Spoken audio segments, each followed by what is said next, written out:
सुरुवातीला सर तुम्ही म्हणालात, की मी आता लोकांना गाईड करतो, की ते लाईफमध्ये फायनान्शियल डिसिजन कसे घेऊ शकतात. मग ही आयडिया तुम्हाला आली कुठून म्हणजे?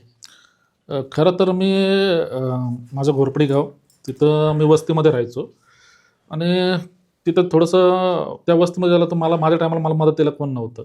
घरची परिस्थिती अशी. पण मला इन्कम सोर्स लवकर बाहेर पडल्यामुळे माझ्याकडे पैसे यायचे. जसं माझ्या ओके. बरोबरच्या मित्रमंडळीकडनं त्यांना मी मदत करायचो. मग ते मला सोशल वर्कची आवड लागली.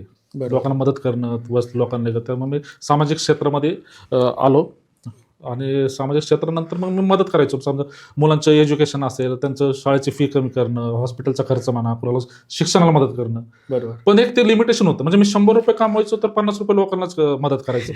कारण की माझ्या वेळेस कोण नाही. तो माझा प्रामाणिक प्रयत्न मी करायचो. आपल्याकडे आहे.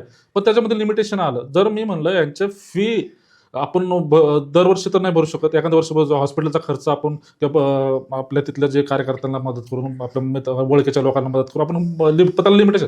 तर मी विचार करतो जर ह्यांना मी आर्थिक साक्षर केलं, तर ह्यांना जर तुम्ही मेडिक्लेमची पॉलिसी जर तुम्ही काढली, तर तुम्हाला कुणाकडे जायची गरज नाही.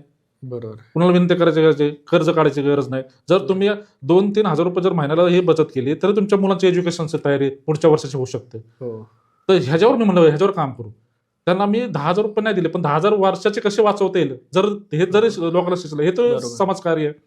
हो. तर मी त्याचा 20-22 वर्षाचा माझा अनुभव होता सामाजिक कार्याचा. तर त्याचा उपयोग मी म्हणलं ह्या लोकांना आपलं आर्थिक साक्षर करायचं आणि त्याला आर्थिक स्वातंत्र्य मिळून जायचं. म्हणजे त्याला कुणाची गरज लागणार. उद्या त्यांनी मला त्याच्यासाठी फोन करायला नाही पाहिजे. तर त्यांनी मला ह्याच्यासाठी फोन करायला पाहिजे. तुम्ही मला 5 वर्षापूर्वी सांगितलं होतं इथे इन्व्हेस्टमेंट कर. त्याच्यामुळं 5 वर्षामध्ये माझ्या मुलाच्या एज्युकेशनला ते कामाला आलं. ह्या गोष्टी वर काम करायला मग नंतर मी सुरुवात केली. म्हणजे हे पण माझं आवड आहे ना, मग ह्या थ्रू काम करू आणि त्याच्यामुळे मला प्रेरणा मिळाली आणि त्याच्यामुळे संपत्ती सूत्र मी सुरू केलं.